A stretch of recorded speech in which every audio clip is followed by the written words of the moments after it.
Hypothyroidism ಬಗ್ಗೆ ಇನ್ನೂ ಹೆಚ್ಚಿನ ಮಾಹಿತಿ ಬೇಕಾ?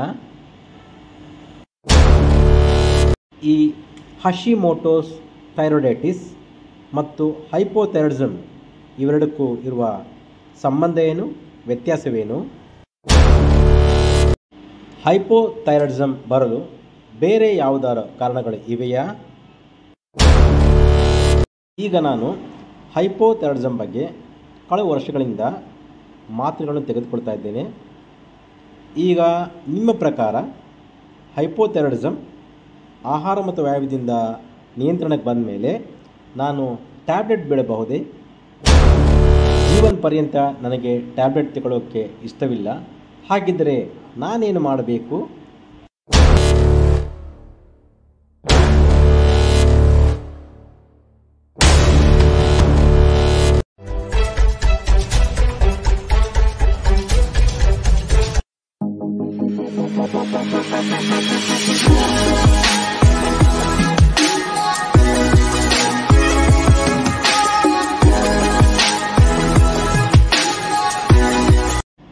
ನಮಸ್ಕಾರ. ಕಳೆದ ಬಾರಿ ನಾನು ಒಂದು ವಿಡಿಯೋ ಮಾಡಿದಾಗ ಹೈಪೋಥೈರಾಯ್ಡಿಸಮ್ ಬಗ್ಗೆ ತುಂಬ ಒಳ್ಳೆ ನನಗೆ ಸ್ಪಂದನೆ ಸಿಕ್ಕಿದೆ. ತಮ್ಮೆಲ್ಲರಿಗೂ ಧನ್ಯವಾದ. ಸಬ್ಸ್ಕ್ರೈಬ್ ಮಾಡಿದ್ದೀರಾ, ನಿಮ್ಮ ಕಾಮೆಂಟ್ಸ್ಗಳಲ್ಲಿ ನಿಮ್ಮ ಅನಿಸಿಕೆಯನ್ನು ತಿಳಿಸ್ಕೊಟ್ಟಿದ್ದೀರಾ. ಥೈರಾಯ್ಡ್ ಅಂದರೆ ರೋಗ ಅಲ್ಲ. ಹಾಗಿದ್ದರೆ ಮತ್ತಿನ್ನೇನು? ಭಾಗ 2 ಎಲ್ಲರೂ ತುಂಬ ಇಷ್ಟಪಟ್ಟಿದ್ದೀರಾ, ಸಬ್ಸ್ಕ್ರೈಬ್ ಮಾಡಿದ್ದೀರಾ. ತುಂಬ ಧನ್ಯವಾದಗಳು. ನಿಮ್ಮ ಸಬ್ಸ್ಕ್ರಿಪ್ಷನ್ನು ಮತ್ತು ನೀವೇನು ನನ್ನ ಕಾರ್ಯಕ್ರಮ ನೋಡ್ತಾ ಇದ್ದಾರೆ ಅದೇ ನನಗೆ ಒಂದು ಸ್ಫೂರ್ತಿ. ನಿಮಗೆ ಯಾವುದೇ ಥರ ಸಂದೇಹ ಇದ್ದರೆ ಕಾಮೆಂಟ್ ಬಾಕ್ಸಲ್ಲಿ ತಿಳಿಸಿ. ನಾನು ಒಂದು ಆಲೋಚನೆ ಮಾಡಿದ್ದೇನೆ, ಪ್ರತಿಯೊಬ್ಬರ ಕಾಮೆಂಟ್ಸ್ಗೂ ಮುಂದೆ ನಾನು ಒಂದೊಂದು ವಿಡಿಯೋ ಮಾಡ್ತೇನೆ. ಇದು ನನ್ನ ಒಂದು ಈಗ ತೆಗೆದುಕೊಳ್ತಿರೋ ಒಂದು ನಿರ್ಧಾರ. ನಿಮ್ಗೆ ಇಷ್ಟ ಆದರೆ ಅದನ್ನು ಕಾಮೆಂಟ್ ಬಾಕ್ಸಲ್ಲಿ ತಿಳಿಸಿ. ಯಾವುದೇ ಒಂದು ಸಣ್ಣ ವಿಷಯವಿದ್ದರೂ ಬರೀ ಥೈರಾಯ್ಡ್ ಬಗ್ಗೆ ಮಾತ್ರ ಅಲ್ಲ, ಯಾವುದೇ ರೋಗದ ಬಗ್ಗೆ ನಿಮಗೆ ಸುಲಭವಾದ ಮಾಹಿತಿ ಬೇಕಂದರೆ ಕಾಮೆಂಟ್ ಬಾಕ್ಸಲ್ಲಿ ತಿಳಿಸಿ. ನೀವು ಯಾವ ಬುಕ್ಕು ಓದೋದು ಬೇಡ, ಯಾವ ಗೂಗಲ್ ಸರ್ಚ್ ಮಾಡೋದು ಬೇಡ, ನಾನು ಬಂದು ನಿಮಗೆ ಸರಳ ಭಾಷೆಯಲ್ಲಿ ತಿಳಿಸ್ಕೊಡ್ತೀನಿ. ಇದು ನನ್ನ ಕಡೆಯಿಂದ ನಿಮಗೆ ಕೊಡೋ ಒಂದು ಆಶ್ವಾಸನೆ. ಈಗ ಕಳೆದ ಬಾರಿ ನಾವು ಹೈಪೋಥೈರಾಯ್ಡಿಸಮ್ ಬಗ್ಗೆ ಮಾತಾಡಿದ್ವಿ. ಕೆಲವರು ನನಗೆ ಕೇಳಿದ್ರು, ಇದಕ್ಕೆ ಬೇರೆ ಕಾರಣಗಳು ಯಾವುದಾದ್ರೂ ತಿಳಿಸ್ಕೊಡ್ತೀರಾ, ನಮಗೆ ಪೂರ್ತಿ ಮಾಹಿತಿ ಬೇಕು ಅಂತ. ಅದಕ್ಕೋಸ್ಕರ ಈ ಒಂದು ವಿಡಿಯೋ ಮಾಡ್ತಾಯಿದ್ದೀನಿ. ನಾನು ಕಳೆದ ಬಾರಿ ಹೇಳಿದ್ದೆ ನಿಮಗೆ, ಈ ಹೈಪೋಥೈರಾಯ್ಡಿಸಮ್ ಬಗ್ಗೆ ಮೊದಲನೇ ಕಾರಣ ಏನಂತಂದರೆ ಅಯೋಡಿನ್ ಏನಾರ ನಿಮ್ಮ ಆಹಾರದಲ್ಲಿ ಇರಲಿಲ್ಲ ಅಂದರೆ ಈ T3, T4 ಹಾರ್ಮೋನು ಅಂದರೆ ಆ ರಾಸಾಯನಿಕ ದ್ರವ ಉತ್ಪತ್ತಿ ಆಗೋದಿಲ್ಲ. ಅದಕ್ಕೆ ಕೆಲವರು ನನಗೆ ಡೈರೆಕ್ಟಾಗಿ ವಾಟ್ಸಪ್ಪಲ್ಲಿ ಮೆಸೇಜ್ ಮಾಡಿದ್ರು, ನಾವು ಅಯೋಡೈಸ್ ಸಾಲ್ಟ್ ಯೂಸ್ ಮಾಡ್ತೀವಲ್ಲ, ಬೇರೆ ಯಾವುದಾದ್ರು ಕಾರಣಗಳಿದ್ದರೆ ನಮ್ಗೆ ತಿಳಿಸ್ಕೊಡಿ, ನಮ್ಗೆ ಅದ್ರ ಬಗ್ಗೆ ಸ್ವಲ್ಪ ಮಾಹಿತಿ ಬೇಕು ಅಂತ. ಬೇರೆ ಕಾರಣಗಳು ಯಾವುದಾದ್ರು ಅಂದರೆ ಅದು ಗರ್ಭಾವಸ್ಥೆಯಲ್ಲಿ. ಯಾಕಂದರೆ ಗರ್ಭಾವಸ್ಥೆಯಲ್ಲಿದ್ದಾಗ ಥೈರಾಯ್ಡ್ ಗ್ಲ್ಯಾಂಡು ಊದ್ಕೊಳ್ಳುತ್ತೆ, ದಪ್ಪ ಆಗುತ್ತೆ, ಮತ್ತು ಅದರ ಕಾರ್ಯಕ್ಷಮತೆ ಕಮ್ಮಿ ಆಗುತ್ತದೆ. ಎರಡನೇದು, ಯಾವ್ದಾರೋ ಒಂದು ಬೇರೆ ಒಂದು ಕಂಡೀಷನ್ಗಳಿಗೆ, ಬೇರೆ ಒಂದು ಕಾಯಿಲೆಗಳಿಗೆ ನೀವು ಔಷಧಿ ತಗೊಳ್ತಾ ಇದ್ದರೆ ಅದರಿಂದನೂ ಬರೋ ಸಾಧ್ಯತೆಗಳಿದೆ. ಕೆಲವು ಸತಿ 2 ಥರ ಮದ್ದನ್ನು ಹೇಳ್ತೀನಿ ಕೇಳಿ. ಅದರಿಂದ ನಿಮಗೆ ಹೈಪೋಥೈರಾಯ್ಡಿಸಮ್ ಆಗೋ ಚಾನ್ಸಸ್ ಇದೆ. ಅದು ಭಾರಿ ಕಮ್ಮಿ ಜನಗಳು ತೊಗೊಳ್ಳೋದು. ಒಂದು ಲಿಥಿಯಮ್ ಅಂತ, ಇದು ಮಾನಸಿಕ ಕಾಯಿಲೆಗೆ ತೊಗೊಳ್ಳೋಂಥ ಒಂದು ಮೆಡಿಸಿನ್. ಆ ತೊಗೊಳ್ತಾ ಇದ್ದವ್ರಿಗೂ ಈ ಒಂದು ಹೈಪೋಥೈರಾಯ್ಡಿಸಮ್ ಆಗುತ್ತೆ. ಎರಡನೇದು, ಯಾರು ಹೃದಯ ಸಂಬಂಧಿ ಕಾಯಿಲೆ ಇದ್ದವರು, ಎಸ್ಪೆಷಲಿ ನಾವು ಏರಿದೆಮಿ ಅಂತ ಹೇಳ್ತೀವಿ, ಅಂದರೆ ECGಲಿ ಸ್ವಲ್ಪ ಚೇಂಜಸ್ ಇರುತ್ತೆ. ಅದಕ್ಕೆ ಒಂದು ನಾವು ಈ ಹೃದಯ ಸಂಬಂಧಿ ECG ಚೇಂಜಸ್ಗೆ ಕೆಲವು ಮೆಡಿಸಿನ್ ಹಾಕ್ತೀವಿ. ಅದರಲ್ಲಿ ಒಂದು ಪ್ರಮುಖ ಔಷಧಿ ಅಂತಂದರೆ ಅಮಿಯೋಡರೋನ್ ಅಂತ. ಈ ಅಮಿಯೋಡರೋನ್ ಅಂತ ಯಾರು ಮೆಡಿಸಿನ್ ತೊಗೊಳ್ತಾರೆ ಅವ್ರಿಗೂ ಹೈಪೋಥೈರಾಯ್ಡಿಸಮ್ ಆಗುವಂಥ ಸಾಧ್ಯತೆಗಳು ಇರ್ತದೆ. ಅದಲ್ಲದೆ ಗಾಯ್ಟೋಜನ್ಸ್ ಬಗ್ಗೆ ನಾನು ಕಳೆದ ಬಾರಿ ವಿಡಿಯೋದಲ್ಲಿ ತಿಳಿಸ್ಕೊಟ್ಟಿದ್ದೇನೆ. ಬೇರೆ ಕಾರಣಗಳೆಂದರೆ ಯಾರು ಪದೇ ಕುತ್ತಿಗೆಯ ಭಾಗಕ್ಕೆ ಯಾರು ಎಕ್ಸ್ರೇ ತೆಗೆದುಕೊಳ್ತಾರೆ, ಅಥವಾ ಎಕ್ಸ್ರೇ ಡಿಪಾರ್ಟ್ಮೆಂಟಲ್ಲಿ ಯಾರು ಜಾಸ್ತಿ ಕೆಲಸ ಮಾಡ್ತಾರೆ, ನರ್ಸಸ್ಸು ಅಥವಾ ಮೆಡಿಕಲ್ ಲ್ಯಾಬ್ರೇಟರಿ ಟೆಕ್ನಾಲಜಿ ಅಥವಾ ಯಾರು ಎಕ್ಸ್ರೇ ಟೆಕ್ನಿಷಿಯನು, ಅವರಿಗೂ ಇದು ಬರುವ ಸಾಧ್ಯತೆಗಳು ಜಾಸ್ತಿ ಇರ್ತದೆ. ಮತ್ತು ನಾನು ಹೇಳಿದ್ದೀನಿ ನಿಮಗೆ, ಈ ಸ್ಟ್ರೆಸ್ ಅದು ತುಂಬ ಮುಖ್ಯವಾದದ್ದು. ಈ ಸ್ಟ್ರೆಸ್ಸಲ್ಲೂ ನಿಮಗೆ ಈ ಥೈರಾಯ್ಡ್ ಗ್ಲ್ಯಾಂಡು ಕಾರ್ಯಕ್ಷಮತೆ ಹೆಚ್ಚು ಕಮ್ಮಿ ಆಗುವ ಸಾಧ್ಯತೆಗಳಿರ್ತದೆ. ಇದಲ್ಲದೆ 100ರಲ್ಲಿ ಒಂದು 10 ಭಾಗ ಜನಗಳಿಗೆ ಹೈಪೋಥೈರಾಯ್ಡಿಸಮ್ಮು ಹಶಿಮೋಟೋಸ್ ಥೈರಾಯ್ಡೈಟಿಸ್ ಈ ಕಾಯಿಲೆ ಬಗ್ಗೆ ಕೇಳಿದ್ದೀರಾ? ಕೆಲವರು ಕೇಳಿರ್ಬೋದು, ಆದರೆ ಇದು ಸರಿಯಾಗಿ ಅವರಿಗೆ ಅರ್ಥ ಆಗಿಲ್ತಿರ್ಬೇಕು. ಇವತ್ತು ನಾನು ಸುಲಭ ಭಾಷೆಯನ್ನು ತಿಳಿಸ್ಬೇಕು. ಏನು ಹಶಿಮೋಟೋ ಥೈರಾಯ್ಡೈಟಿಸ್ ಅಂತಂದರೆ, ಈಗ ನೀವು ಒಂದು ಆಸ್ಥಾನಕ್ಕೆ ರಾಜ ಅಥವಾ ರಾಣಿ ಅಂತ ಇಟ್ಕೊಳ್ಳಿ. ನಿಮ್ಮ ರಾಜ್ಯಭಾರದಲ್ಲಿ ನಿಮ್ಮನ್ನ ರಕ್ಷಣೆ ಕೊಡೋದು ಯಾರು? ಸೈನಿಕರು. ಆ ಸೈನಿಕರು ಏನು ಮಾಡ್ತಾರೆ? ಹೊರಗಡೆ ಬರೋ ಶತ್ರುನ ತಡೀತಾರೆ, ಅವ್ರ ಜೊತೆ ಅವರು ಕಾಳಗ ಮಾಡ್ತಾರೆ, ನಿಮಗೆ ತೊಂದರೆ ಆಗದಂಗೆ ನೋಡ್ಕೊಳ್ತಾರೆ. ಅದೇ ಥರ ನಮ್ಮ ದೇಹದಲ್ಲಿ ಆಟೋ ಆ್ಯಂಟಿಬಾಡೀಸ್ ಅಂದರೆ ಆ್ಯಂಟಿಬಾಡೀಸ್ ಇರೋದೇನು? ಅದು ನಿಮ್ಮ ದೇಹದಲ್ಲಿ ರಕ್ಷಣೆ ಕೊಡೋಕ್ಕೆ, ಹೊರಗಡೆಯಿಂದ ಬರೋಂಥ ಸೈನಿಕರನ್ನ ಹೊಡೆಯೋಕ್ಕೆ ಅಂತ ಆ್ಯಂಟಿಬಾಡೀಸ್ ಇರುತ್ತೆ. ಈಗ ಅಕಸ್ಮಾತ್ ಆ ಸೈನಿಕರು ಏನೋ ಒಂದು ಕನ್ಫ್ಯೂಷನಲ್ಲಿ ನಿಮಗೆ ಸಾಯಿಸಕ್ಕೆ ಬಂದರೆ ಅಥವಾ ನಿಮ್ಮನ್ನೇ ಕೊಲ್ಲಕ್ಕೆ ಬಂದರೆ ಏನು ಮಾಡ್ತೀರಾ? ಈ ಬಾಹುಬಲಿಲಿ ಕಟ್ಟಪ್ಪ ಸ್ಟೋರಿ ಕೇಳಿದಾರಲ್ಲ, ಅದಕ್ಕೆ ನಾವು ಏನು ಹೇಳ್ತೀವಿ ಅಂದರೆ, ನಮ್ಮ ದೇಹದಲ್ಲಿ ನಮ್ಮನ್ನು ರಕ್ಷಣೆ ಮಾಡೋದಕ್ಕೆ ಆ್ಯಂಟಿಬಾಡೀಸ್ ಅಂತ ಕೆಲವು ಉತ್ಪತ್ತಿ ಆಗುತ್ತೆ. ಅದು ನಮಗೆ ಸೈನಿಕರ ಥರ ಕೆಲಸ ಮಾಡ್ತಾರೆ. ಆದರೆ ಈ ಹಶಿಮೋಟೋಸ್ ಥೈರಾಯ್ಡೈಟಿಸಲ್ಲಿ ಏನಾಗುತ್ತೆ? ಆ ಸೈನಿಕರು ನಮ್ಮ ಥೈರಾಯ್ಡ್ ಗ್ಲ್ಯಾಂಡ್ ವಿರುದ್ಧ ಕೆಲಸ ಮಾಡ್ತಾರೆ, ಥೈರಾಯ್ಡ್ ಗ್ಲ್ಯಾಂಡ್ಗೆ ಹಾನಿ ಉಂಟು ಮಾಡುತ್ತಾರೆ. ಇದರಿಂದ ಏನಾಗುತ್ತೆ? ಥೈರಾಯ್ಡ್ ಗ್ಲ್ಯಾಂಡ್ ಕೆಲಸ ಮಾಡೋದಿಲ್ಲ. ಇದನ್ನು ಮೊದಲು ಈ ಪ್ರಪಂಚಕ್ಕೆ ತಿಳಿಸ್ಕೊಟ್ಟಂಥ ವ್ಯಕ್ತಿ ಹಶಿಮೋಟೋ.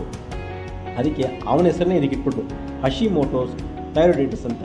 ಇದರಲ್ಲಿ ರೋಗ ನಿರೋಧಕ ಶಕ್ತಿ, ಹೊರಗಡೆಯಿಂದ ಬರುವಂಥ ಕ್ರಿಮಿಕೀಟಾಣುಗಳನ್ನ ಅದು ನಾಶಪಡಿಸೋ ಬದಲು ನಿಮ್ಮ ದೇಹಕ್ಕೆ ಶತ್ರುವಾಗಿ ನಿಮ್ಮ ದೇಹದ ಈ ಒಂದು ಗ್ರಂಥಿ ಯಾವುದು, ಆ ಥೈರಾಯ್ಡ್ ಗ್ರಂಥಿಗೆ ಇದು ಹಾನಿ ಮಾಡುತ್ತದೆ. ಇದಕ್ಕೆ ಹಶಿಮೋಟೋಸ್ ಥೈರಾಯ್ಡೈಟಿಸ್ ಅಂತ ಹೇಳ್ತೀವಿ.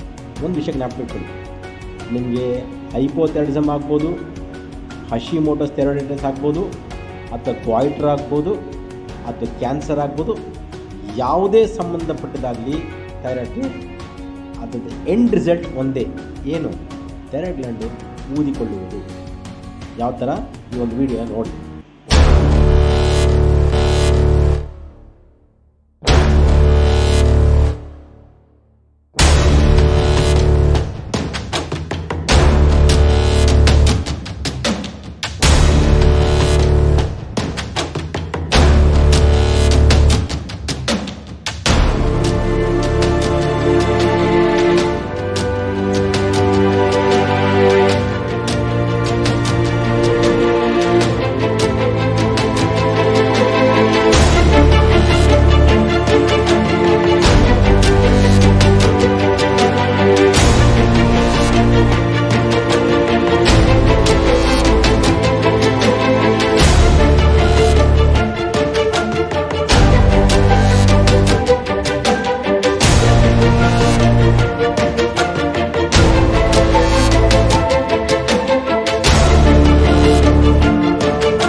ಇದಕ್ಕೆ ನಾನು ಪ್ರಾರಂಭದಲ್ಲಿ ಚಿಕಿತ್ಸೆ ತೆಗೆದುಕೊಳ್ಳಲಿಲ್ಲ ಅಂತಂದರೆ ನೀವು ಅನ್ನನೋ ಅಥವಾ ಆಹಾರನೋ ನೀವು ನುಂಗುವಾಗ ಅದು ನಿಮಗೆ ನೋವನ್ನುಂಟು ಮಾಡುತ್ತದೆ. ಕಳೆದ ಬಾರಿ ವಿಡಿಯೋ ಮಾಡಿದಾಗ ನಾನು ಮೊದಲಿಂದ ಕೊನೆಯವರೆಗೂ ಏನೇನು ಮಾಡಬೇಕು ಅಂತ ಕ್ರಮವಾಗಿ ಹೇಳಿದ್ದೆ. ಕೆಲವರು ನನಗೆ ಮೆಸೇಜ್ ಮಾಡಿದ್ರು, ನೀವು ಇದನ್ನು ಬರೆದುವೆ ಹಾಕಿದ್ರೆ ನಾವು ಪಾಸ್ ಮಾಡಿ ನಾವು ನೀಟಾಗಿ ಬರ್ಕೊಳ್ತೀವಿ, ಕ್ರಮವಾಗಿ ಇದನ್ನು ನಮಗೆ ವೀಡಿಯೋದಲ್ಲಿ ನೆಕ್ಸ್ಟ್ ವೀಡಿಯೋದಲ್ಲಿ ತಿಳಿಸ್ಕೊಡಿ ಅಂತ ಹೇಳಿದ್ದಾರೆ. ಆದ್ದರಿಂದ ಯಾವ ಥರ ಈ ಒಂದು ವಿಡಿಯೋ ನೋಡಿ.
ಇವತ್ತು ರಾಜೇಶ್ವರಿ ಅನ್ನೋರು ಒಂದು ಮೆಸೇಜ್ ಮಾಡಿದರು.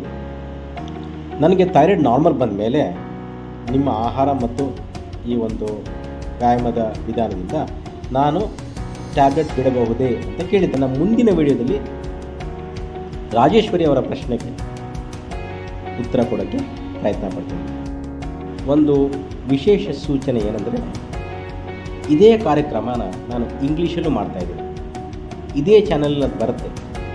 ನಿಮಗೆ ಇಂಗ್ಲೀಷ್ ಅರ್ಥ ಆಗುತ್ತೆ, ನಾನು ಅದರಲ್ಲೂ ನೋಡ್ತೀನಿ ಅಂದರೆ ದಯವಿಟ್ಟು ಆ ಕಾರ್ಯಕ್ರಮ ನೋಡಿ. ಇದು ಯಾಕೆ ಮಾಡ್ತಾಯಿದ್ದೆ ಅಂದರೆ ಎಷ್ಟೊಂದು ಜನಕ್ಕೆ ಕನ್ನಡ ಬರೋದಿಲ್ಲ, ಆದರೆ ಅವ್ರಿಗೆ ಯಾರೋ ಇದ್ರ ಬಗ್ಗೆ ಮಾಹಿತಿ ಕೊಟ್ಟಿದ್ದಾರೆ, ಇದು ತುಂಬ ಚೆನ್ನಾಗಿದೆ ಪ್ರೋಗ್ರಾಮ್, ಬಟ್ ಅವ್ರಿಗೆ ಕನ್ನಡ ಅರ್ಥ ಆಗೋದಿಲ್ಲ. ಸೊ ಅವ್ರಿಗೆ ನಾನು ಮೆಸೇಜ್ ಮಾಡಿದರೆ ನಮಗೆ ಇದೇ ಕಾರ್ಯಕ್ರಮ ಇಂಗ್ಲೀಷಲ್ಲಿ ಮಾಡಿ ಅಂತ. ನೀವು ತಮ್ಮನೇಲಿ ನೋಡಿ, ಇಂಗ್ಲೀಷಲ್ಲಿದ್ದರೆ ನೋಡಬೇಕಂದ್ರೆ ಅದನ್ನು ನೋಡಿ, ಕನ್ನಡದಲ್ಲಿದ್ದರೆ ದಯವಿಟ್ಟು ನೋಡಿ. ಇಂಗ್ಲೀಷಲ್ಲಿದ್ದು ನಂಗೆ ನೋಡೋಕ್ಕೆ ಇಷ್ಟ ಇಲ್ಲ ಅಂತಂದರೆ ದಯವಿಟ್ಟು ಸ್ಕಿಪ್ ಮಾಡಿ. ಯಾವಾಗ ನಾನು ಕನ್ನಡ ಬರುತ್ತೆ ಆ ಕನ್ನಡದಲ್ಲಿ ನೋಡಿ. ಅಥವಾ ನಿಮ್ಗೆ ಯಾರು ಕನ್ನಡ ಬರ್ದಿರೋರು ಗೊತ್ತಿದ್ರೆ ಅವ್ರಿಗೆ ಈ ಕಾರ್ಯಕ್ರಮ ಏನಾರೋ ಒಂದು ಸಹಾಯ ಆಗುತ್ತೆ ಅಂದರೆ ಅವ್ರ ಜೊತೆ ಶೇರ್ ಮಾಡಿ, ಹೆಚ್ಚು ಹೆಚ್ಚು ಜನಕ್ಕೆ ರೀಚ್ ಆಗಲಿ ಅಂತ ನಾನು ಇಂಗ್ಲೀಷ್ನ ಒಂದು ಸಂಚಿಕೆಯನ್ನು ತರಬೇಕು ಅಂತೀನಿ. ಏನು ಕಾರ್ಯಕ್ರಮ ಕನ್ನಡದಲ್ಲಿ ಮಾಡ್ತೀನಿ ಅದೇ ಒಂದು ಪುನರಾವರ್ತನೆ ಇಂಗ್ಲೀಷಲ್ಲೂ ಮಾಡ್ತೀನಿ. ಹೆಚ್ಚು ಹೆಚ್ಚು ಪ್ರಪಂಚದಲ್ಲಿ ಸುಮಾರು ಕಡೆ ಹೋಗಲಿ, ಸುಮಾರು ಜನ ಆರೋಗ್ಯ ಆಗಲಿ. ಯಾಕೆಂದರೆ ಒಂದು ಜ್ಞಾಪಕದಲ್ಲಿ ವಸುದೈವ ಕುಟುಂಬಕಂ ಸರ್ವೇ ಜನಾಃ ಸುಖಿನೋ ಭವಂತು. ನೀವು ಚೆನ್ನಾಗಿದ್ದರೆ ನಾನು ಚೆನ್ನಾಗಿರ್ತೀನಿ.